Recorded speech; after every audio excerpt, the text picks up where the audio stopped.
I reached #1 on the leaderboard, and now I'm a happy man. I am chicken. Looking for a new addiction. Maybe Temple Run. I win tournament.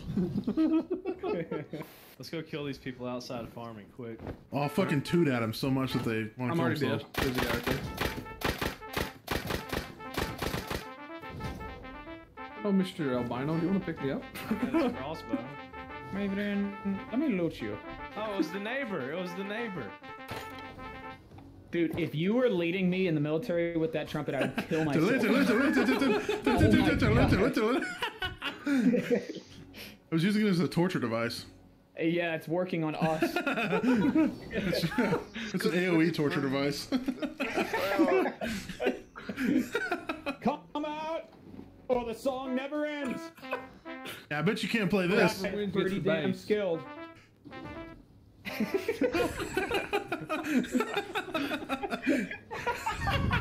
Do not make me force my hand.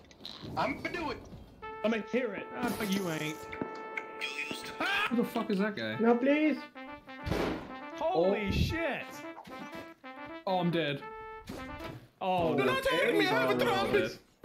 Wait. Just let us keep the trumpet. Take everything else except for my trumpet.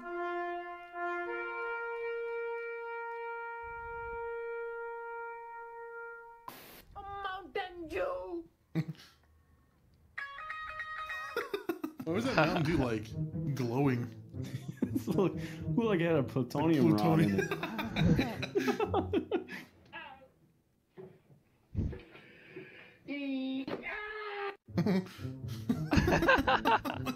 My teacher always had a crock handy. Nobody's over here, Sonny. Don't worry about a thing. Peek it, I dare you. Nobody's over here, Sonny. Peek it, I Grandma's dare you. creepy. Peek right it, I now. dare you, as you're holding a fucking plate up over your head. Peek it. No. Damn it.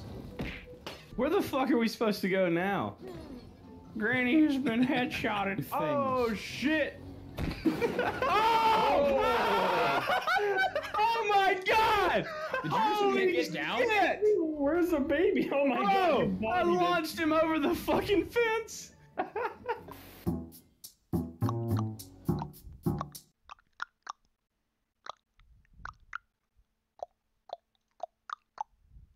Life at the SCP Foundation isn't exactly made up of sunshine and rainbows. It's less of a good vibes kind of place and more of a, this is the solemn work we do as we stand between humanity and the vast, unfeeling, unknowable realm of mystery and darkness. Sure, sometimes there's a magic vending machine or a teddy bear doctor, but most of the time, the Foundation's findings are a lot more bite than they are bark. Thankfully, there's the C portion of that infamous acronym, Contain. They keep their bizarre, astounding findings locked up tight, where they can't catch an unsuspecting innocent off guard and, ah! Oh, hey there, little buddy. It's okay, you didn't mean to scare me. Relax, everyone, it's just SCP-999, one of the only contained curiosities allowed to roam freely around the halls of the Foundation. Just look at this guy. Has a sentient mass of translucent orange slime ever been so cute? You want some chocolate, buddy? Okay, here you go.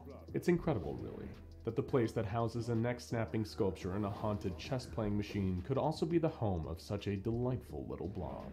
You know, now that I think of it, it's amazing that being in the vicinity of unspeakable horrors day after day has never put a damper on 999's positive attitude. He's got the persistent, cheerful disposition of a Labrador puppy, but how well would SCP-999's inherent wholesomeness hold up against one of the most wicked anomalies contained by the SCP Foundation?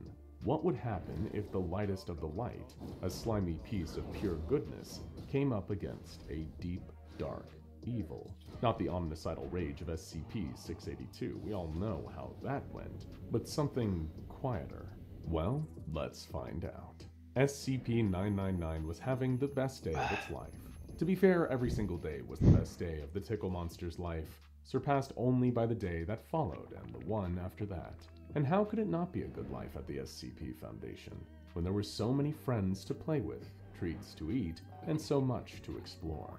SCP-999 was enjoying a hearty bowl of M&Ms, picking out and eating the orange ones, its favorites first, when a familiar figure walked into its pen.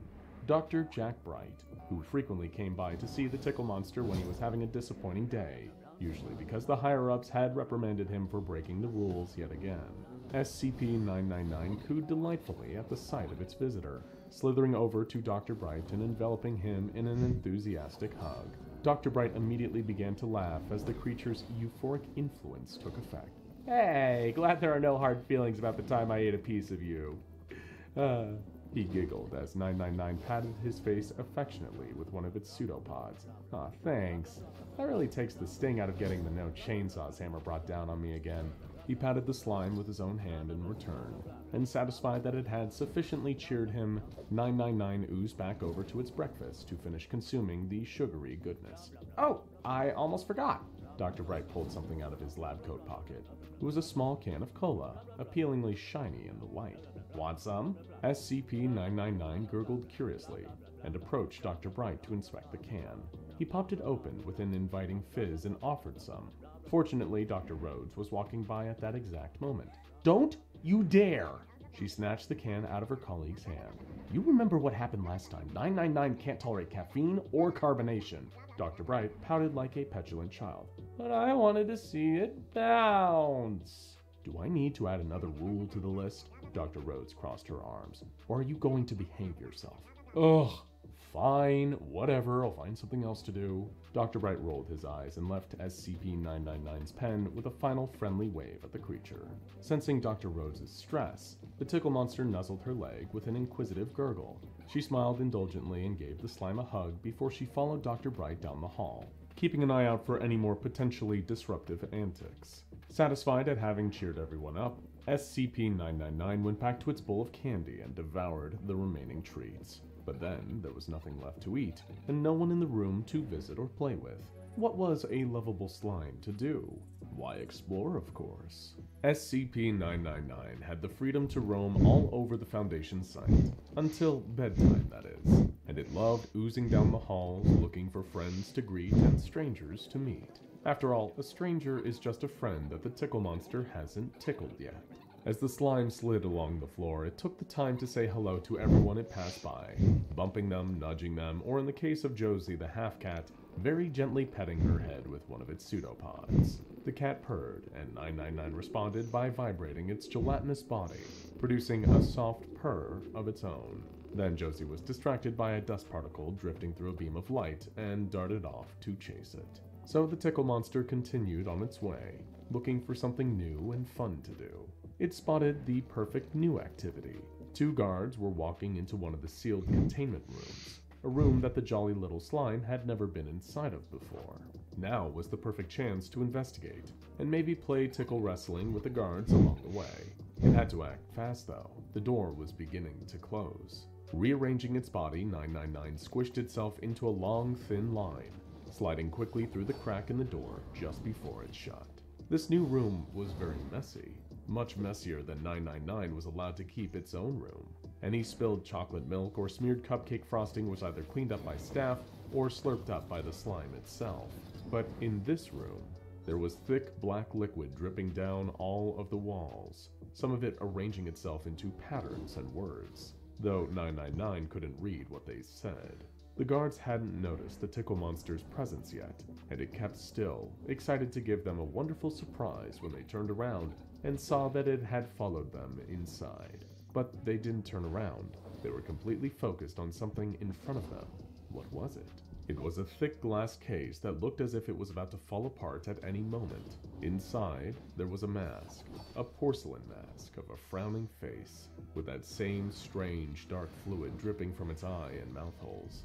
"You know the procedure, right?" one guard said. He was holding a brand new glass case, shiny and completely empty. "Of course I do," the other scoffed. "It's my first time with this anomaly, not my first day on the job. Just open it up and take the mask out and put it in here." He tapped on the case he was holding. "As quickly as possible." "Yeah, I'm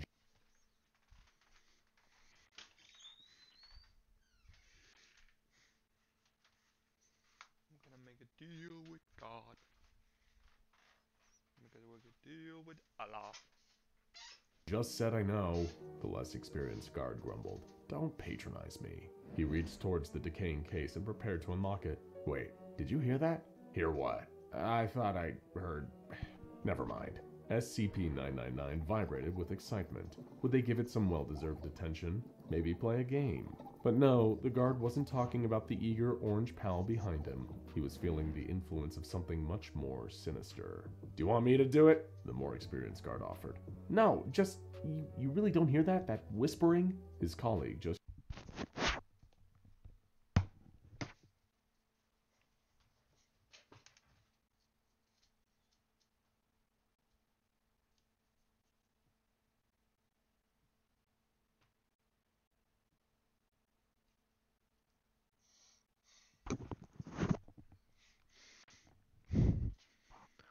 shook his head. "Fine. It's just been a long week, I guess." He sighed and popped the case open, reaching for the mask inside. As soon as his fingers made contact with the porcelain surface, the black goo dripping onto his skin where he should have been wearing protective gloves, his expression shifted. His eyes went blank, like someone sleepwalking, lost in a dream even as their body moved in the waking world. "Frank, what are you waiting for?" The other guard nudged him, but Frank said nothing. He delicately lifted the mask out of the glass box, and before anyone could stop him, placed the frowning white face over his own. Only, it wasn't frowning anymore. As soon as its features slipped over Frank's, covering him, erasing him, its mouth curved into a malicious smile. "Frank, what the hell are you doing?" the guard cried out, as the man he had once known grabbed hold of his shoulders. "Not Frank anymore." A voice came out from behind the ceramic lips, but it was different. Cruel, cold, ancient. "Frank's gone out, I'm afraid, and he won't be back anytime soon." The guard tried to break away from the masked man's grasp, tried to reach for the emergency alarm, to signal that the containment change had gone horribly wrong, but the mask shoved him into the wall, hard. The guard hit his head and slumped to the ground, unconscious and likely concussed. Well, SCP-999 has had just about enough of all of this. It hated seeing anyone hurt, especially humans, and clearly its help was sorely needed to make things better. It couldn't tell exactly what had upset the man in the mask so much that he was acting this way, but he knew one thing that always cheered humans up.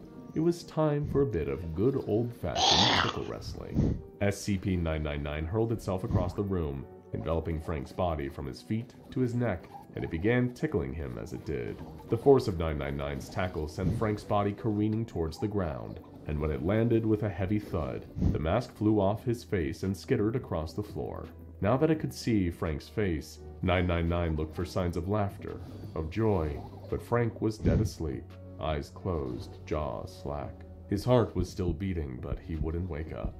Confused, concerned, and upset at what it had witnessed in this new room, the slime slithered along the floor toward the mask that had caused so much trouble. It seemed to be staring at 999 with its dark, vacant eyes. It didn't look like a toy. In fact, it looked like something that the slime should avoid touching. But it couldn't help but notice that the face had changed back to a frown. Could 999 really leave the mask there on the floor frowning like that? The tickle monster couldn't help it. With a soft greeting by way of a high-pitched cooing noise, it reached out to the mask and picked it up.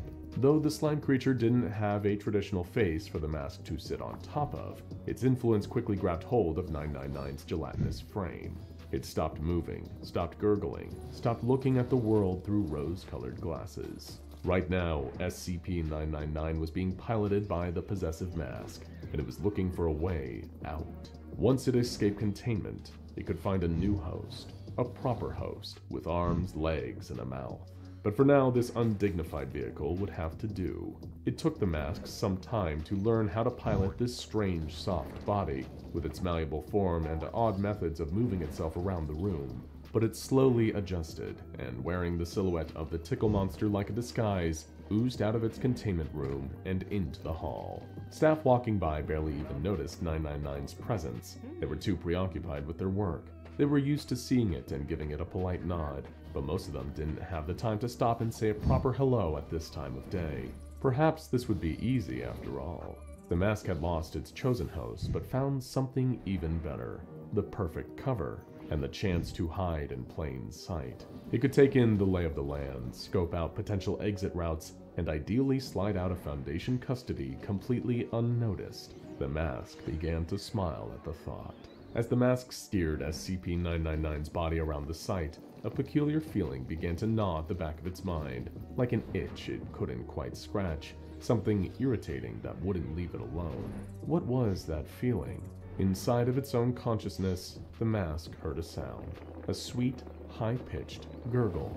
No, that was impossible. And yet somehow, the consciousness of the tickle monster had survived in the face of the mask's power. It was there, still needling at the mask's darkness, with that insipid, insistent kindness. Shut up, The mask hissed, frowning. this body belongs to me now. Why won't you just die? Another gurgle, this one even louder, more difficult to shut out. Did this infernal thing ever shut up?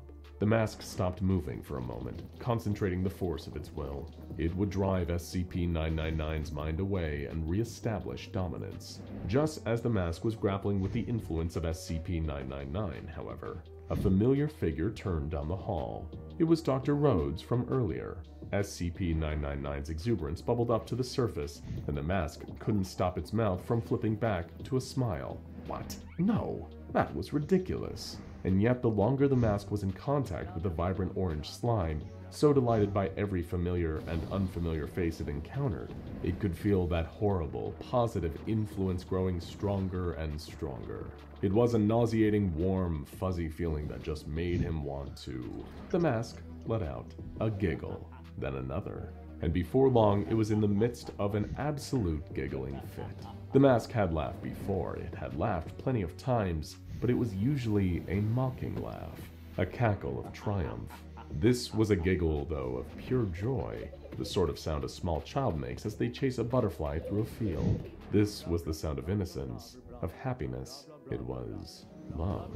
Now you listen to me, you vile little worm. The mask growled. It wasn't certain if 999 could even understand it, but it had to show this rebellious creature who was really in charge. Release your grip on me. I have won. You have lost. Your form is mine, and you, nothing more than a puppet for me to pull on your strings and use you to my own ends. Show some respect and defer to me. The voice of the slime creature whimpered in the mask's mind, a sound like a chastised puppy slinking away with its tail between its legs. That's more like it. The mask huffed. Dr. Rhodes looked up from her clipboard and spotted SCP-999. She waved, about to greet the creature, when she noticed the horrible mask perched on top. She dropped her clipboard in shock, gasping at the sight. No. She breathed, heart sinking as she saw one of the purest pieces of good in all of the Foundation fall into the forces of the mask. That's right. The mask would have puffed out its chest, if this body had a chest to puff. I've taken a new host. Do you like my selection?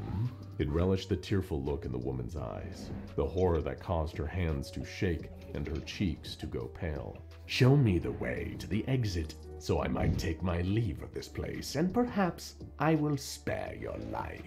The mask was just gearing up for a good threat, a really nightmarish one filled with vivid descriptions of mutilation and violence, when that disgusting feeling began to rise up again. That warmth, that buoyancy, it made the mask want to, Please don't be sad. Here, let me give you a hug. Before it could stop itself, the mask slithered the tickle monster's body over to Dr. Rhodes, wrapping around her tightly. Not to hurt her, no, to embrace her, to comfort her. Her horror turned to laughter as the mood-lifting effect of 999's presence began to work its magic. Through her laughter, she was also confused. Why? Why? She couldn't finish the question, but it was enough to break the mask out of the spell. It reared back, horrified at its actions. What have I done? What have I done? It slithered quickly down the hall around the corner, away from that woman who had evoked such fond feelings towards her. No, towards all of humanity. The mask steered its body into a bathroom, coming face to face with a mirror. It stared at its reflection, its familiar face and dark eyes dripping their usual fluid, perched atop this alien thing poisoning its mind. What did you do to me? What sort of magic is this? Of course, 999 did not answer, but the mask could feel its presence, could feel its delight in the impact it was having. You're ruining me. The mask groaned. I strike terror into hearts. I drive men to madness. I rend their sanity in two. It trailed off, overwhelmed again by the urge to smile, to laugh, to frolic. Though it didn't have a working nose, the mask could swear it smelled an array of heavenly scents, of fresh roses breaking bed in a stone oven, vanilla, and lightly burnt brown sugar. It reached for itself with its pseudopods, about to tear itself off of the slimy body altogether, but it paused. Ah, very clever. I see what your game is. It lowered the pseudopods, brimming with determination. You won't trick me into sparing your life. Once I found my freedom and host worthy of me, I will destroy you. Once and for all. But even as the mask made this declaration, the black liquid seeping from its eyes and mouth began to change, to take on a lighter appearance. Was it a trick of the light? No, it was orange. Like the gelatinous flesh of the horrid creature it had made the mistake of attaching to. No matter how hard the mask fought, the influence of SCP-999 was spreading. Its mind raced, trying to come up with a new plan, a way to hold on to its identity, but the sound of an alarm blaring outside the bathroom spurred it to get a move on once more. Clearly, Dr. Rhodes had alerted someone that the mask had breached containment. Time was running out. It needed to find the exit fast. It was now or never. The mask oozed back into the hall, speeding up as it went, trying desperately to find a way out before whatever transformation had begun could complete itself. But even as it struggled, it could feel itself changing, warping. It burst into giggles again and whistled a happy tune.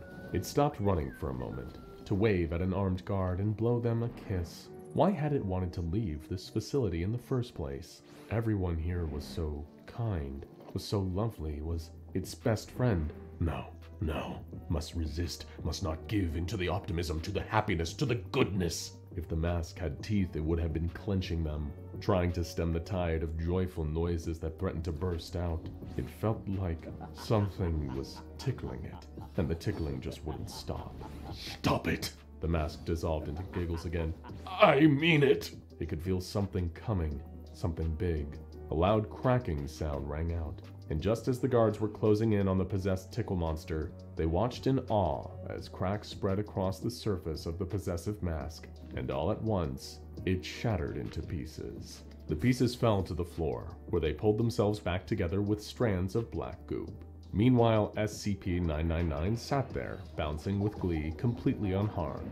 The tickle monster received an extra special ice cream sundae for its bravery and amazing work, and the mask was returned to its containment chamber in a brand new glass case. As the mask suffered an identity crisis for the first time in its existence, SCP-999 curled up in its pen, full of sugar and gratitude, and got some well-deserved rest. Now go check out SCP.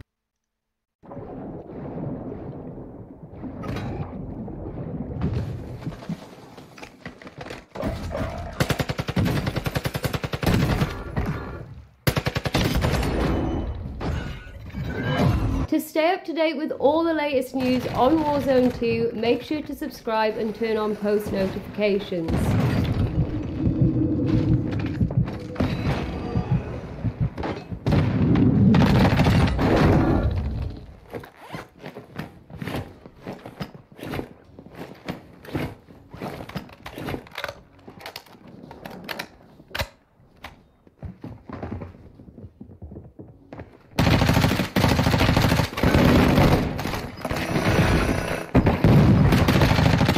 You're a piece of shit. He fucking... Oh man. You motherfucker.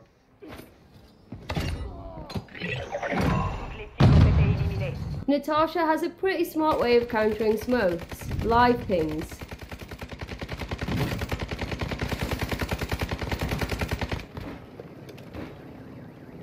Ready? Alright, go to the left. Load up. Wait, I'm him. Wait, shit, wait, that's full. Wait, are you her?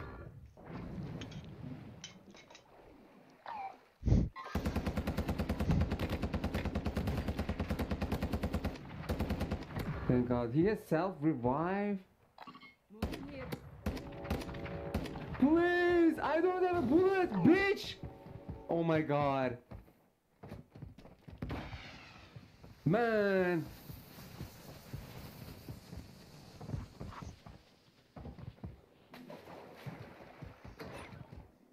No! After the first beam, this enemy knew he was done for, so he switches tactics and tries to negotiate. He was on level 2, I knew it. Is there a way down?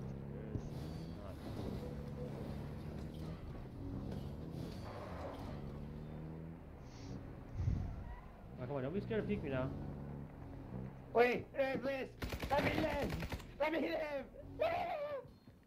I back up you. No, you shot at me, bro. Give me a solid.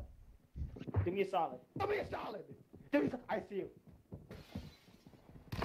Reload.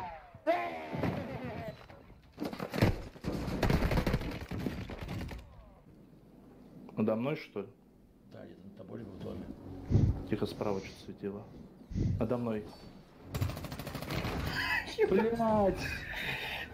I nearly threw my head back in disbelief at this first kill. The TTK of the mounted RAL is absolutely disgusting. That's what they were saying, 'cause I knew that they were talking. Here come. Jesus fucking deleted.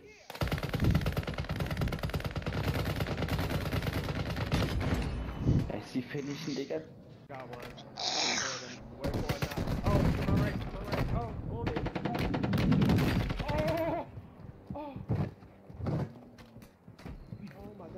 There's another one. Oh, broke him. We're going down.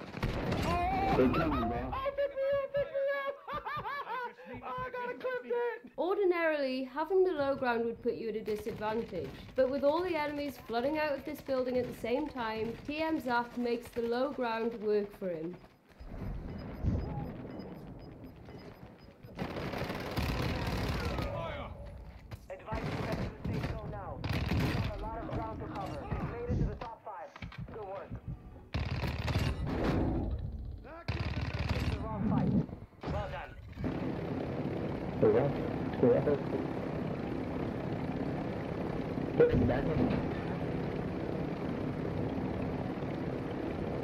The enemy took that one, but we will be back to finish the job.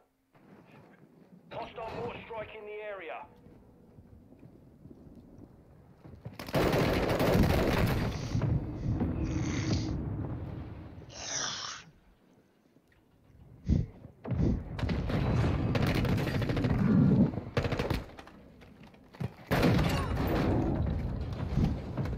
This is a 200 IQ use of the drill charges from Horrid Ozzy.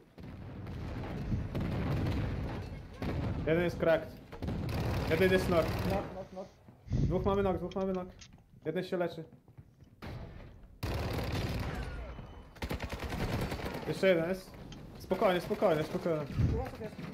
Na samym końcu, na wprost. Łatwo się tam.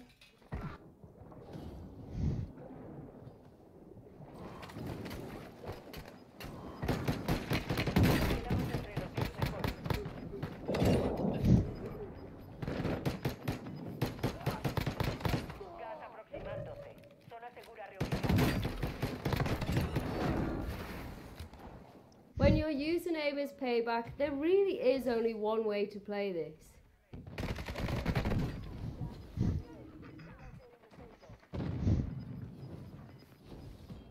İki down orası. Kanka ben almıştım burada ya. 3 tane mı? Sen orayı yer. Evet yer. Dibinde kaldı. At oraya at. Taşıdı. Vallahi Decoy grenades are underrated.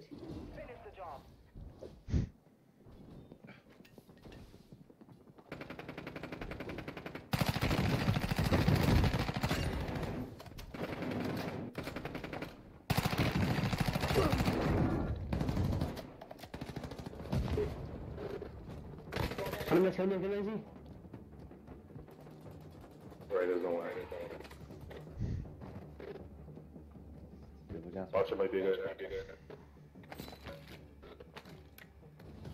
You're in the top 10. Well done. No way!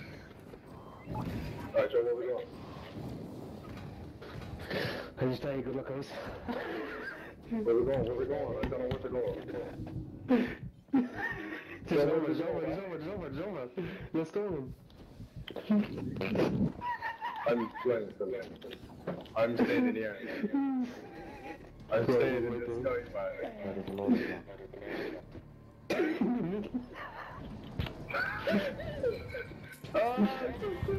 Just hold him, because David, I wouldn't believe it. I'm still in the... Let him fight, grab the gun, just grab the gun.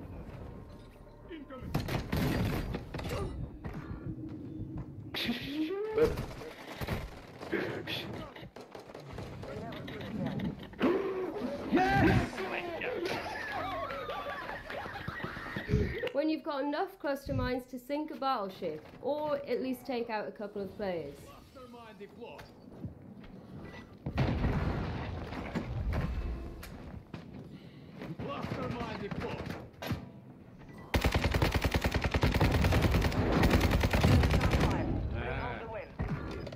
Horodozzy might be too far away to make it into the final circle, but fear not, he's got a plan.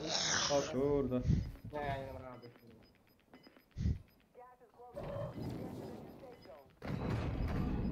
No właśnie.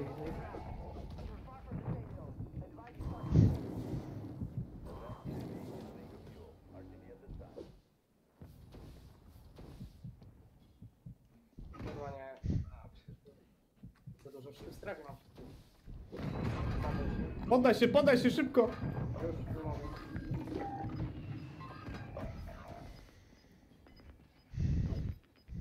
Dobra, chill teraz. Ty nie dolecisz. Myślę.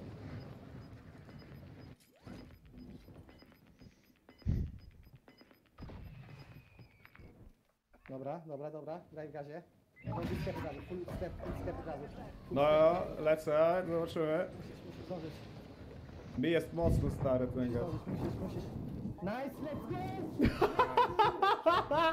Porobione! In a last-ditch attempt to salvage their exfil, this enemy team invited Eldren to join them, to which he replied.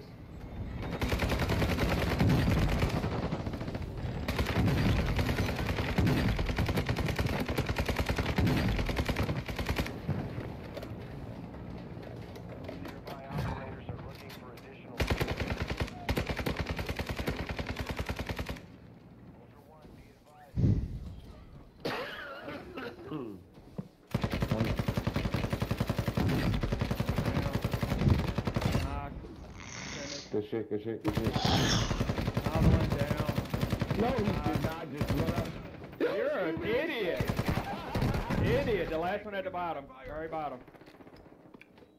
He's an idiot. Yeah.